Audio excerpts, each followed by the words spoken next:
এই যে গোপাল একটা পাইতে হাত পাইতে ভিক্ষা করে দাও।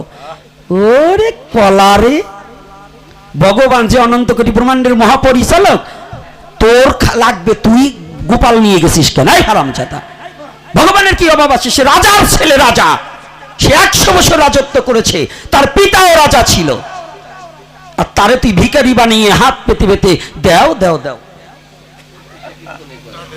এগুলো সম্পূর্ণ অবৈধ, এগুলো প্রত্যেকটা কীর্তনের আসর থেকে বন্ধ করা উচিত। এটা এক ধরনের ধান্দাবাজ। এই ধান্দাবাজদের ভগবানকে নোংরামির পথে, ভগবানের বিগ্রহ নিয়ে এই ব্যবসাটাকে বন্ধ করা উচিত। কি কষ্ট পাচ্ছেন নাকি? আমার ভগবান কি ভিখারি? ভিখারি আমি হতে পারি, তা আমি বলবো যে আমার পেট চলে না, আমার জীবন চলে না, আমাকে কিছু দাও। ভগবানকে নিয়ে ভগবানের কথা কই আবার ওই টাকাতে মুরগি কেন কেমনে? যেন কৃষ্ণ বলে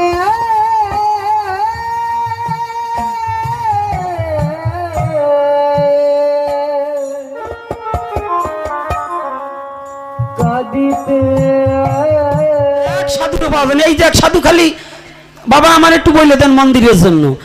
কয়বার গেছো সাধু সমাবেশে? হিন্দুর দুরবস্থায় কয়বার গেছো? একবারও যাও নাই। তাই তোমার ভিক্ষা করে দিই, আমার জাতির কি লাভ আছে? দেবো কেন? তোমার জাতির স্বার্থে পাচ্ছি না। সনাতনী জাতি মার খাচ্ছে, সনাতনী জাতি নির্যাতিত হচ্ছে। এই কথাটাকে ব্যক্ত করার জন্য যদি কোনো সাধু না আসে, তার জন্য আমি না, তার জন্য আমি না। এটা তোমার ব্যক্তিকেন্দ্রিক স্বার্থের জন্য তুমি যদি কিছু করো, জন্য আমি কোনো দায় নয়। হ্যাঁ,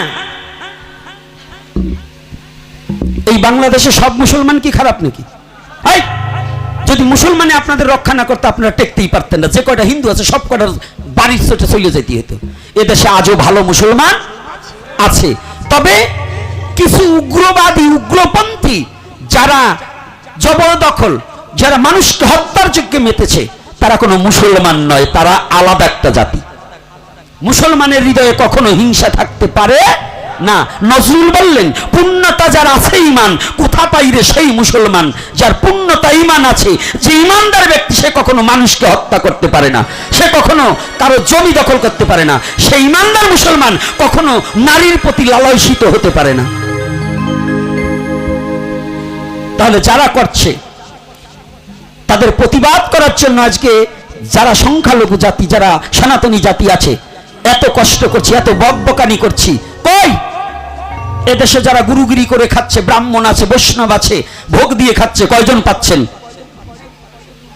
কয়জন পেয়েছেন? আমি মনে করি এই সাধু, এই গুরুদেব, এই ব্রাহ্মণদের চেয়ে ওই কলেজের ভার্সিটি ছাত্রদের প্রণাম করা উচিত, যারা নিজের জীবনটাকে বলিদান দেওয়ার জন্য চলেছে।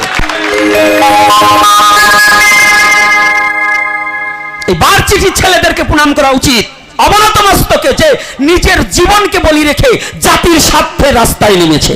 আর এগুলো খালি টাকা হাতিয়ে কামিয়ে নিয়ে ছেলে মেয়েকে বড় করার জন্য, ছেলের জন্য 5 তলা বিল্ডিং, বড় মন্দির করে শিষ্য রাশি করার জন্য ব্যস্ত।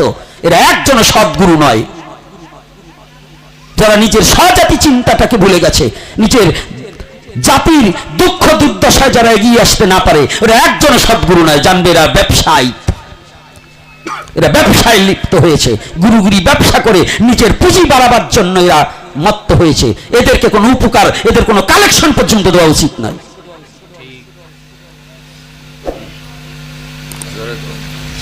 কষ্ট পাচ্ছেন নাকি? এদেরকে কালেকশন, ধান দেওয়া বন্ধ করে দেবেন, কালেকশন দেওয়ার পারবেন না। এরপর থেকে দেখবেন যে জাতির স্বার্থে যারা এগিয়ে না আসবে, এদেরকে একেবারে বয়কট করুন। কোনো কালেকশন হবে না। কিসের কালেকশন? তাকে দিয়ে লাভ কি? হাত পা আছে, কর্ম করে খাও। এখনো কিষাণ দিলে পরে 400 টাকা 500 টাকা পাওয়া যায়, করে খাও। ব্যবসা, কারা চাইল খাওয়ার এত লালসা? এজন্য আমি সনাতনী জাতিকে, যে যুবক যুবতী যারা আছো, 10টা টাকা দাও, দাতা হতে হবে, দিতে হবে, কিন্তু যে 10টা টাকা যেন জাতির স্বার্থে, সমাজের স্বার্থে, তাহলে দেবে না। ব্যক্তিগত স্বার্থের জন্য 1 টাকা দান করা অবৈধ। এজন্য মহাজন বললেন, পাত্র বুঝে দান করিস তুই, স্বার্থ রাখিস শূন্য, ওই দানেই তোর হতে পারে যৎকিঞ্চিত পুণ্য। যে নিজের উদর পূরণ করার জন্য করের কাছে হাত পাতবে, এটা তার ভিক্ষাবৃত্ত। আর সনাতন ধর্ম ভিখারিকে, ভিক্ষাবৃত্ত জীবনকে ঘৃণার চোখে দেখে, তাকে কখনো গ্রহণ করে না। সনাতনী জাতি কোনো ভিখারি নয়। এই যে গোপাল একটা পাইতে হাত পাইতে ভিক্ষা করে দাও, ওরে কলারে, ভগবান যে অনন্ত কোটি ব্রহ্মাণ্ডের মহাপরিচালক, তোর লাগবে, তুই গোপাল নিয়ে গেছিস কেন? এই হারামজাদা, ভগবানের কি অভাব আছে? সে রাজার ছেলে, রাজা, সে 100 বছর রাজত্ব করেছে, তার পিতাও রাজা ছিল, আর তারে তুই ভিখারি বানিয়ে হাত পেতে পেতে দাও দাও দাও।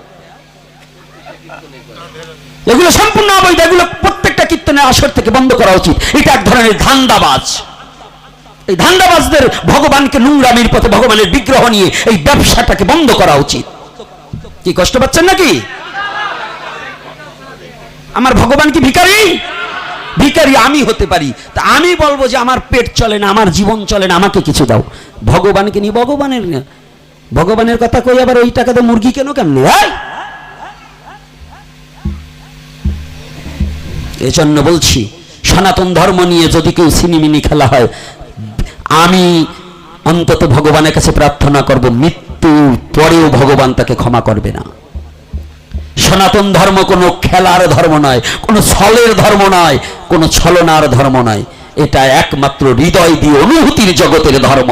আর সেই সনাতনে জন্মগ্রহণ করে যারা ব্যভিচারী কাজে লিপ্ত এবং যারা নিজ স্বার্থ পোষণের জন্য ধর্মটাকে ব্যবহার করে, তারা ইহকাল পরকাল দুকালই তার জীবনে নষ্ট হয়ে যাবে।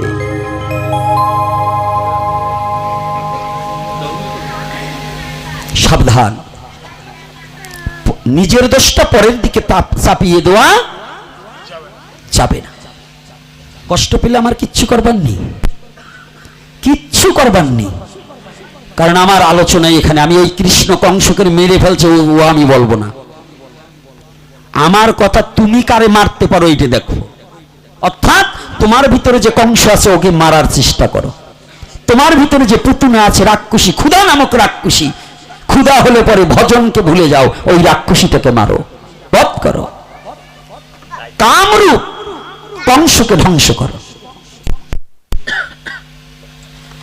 এগুলোকে ধ্বংস করে তোমার দেহরাজ্যটাকে উন্নত করো। এজন্য এই ভগবত ভজন, এই ভাগবতীয় কথার একান্ত প্রয়োজন। সংস্কার হতে হবে এবং নিজের দেহ জমিটাকে উর্বরা তৈরি করতে হবে। তাহলে কোথায় পাবে গো?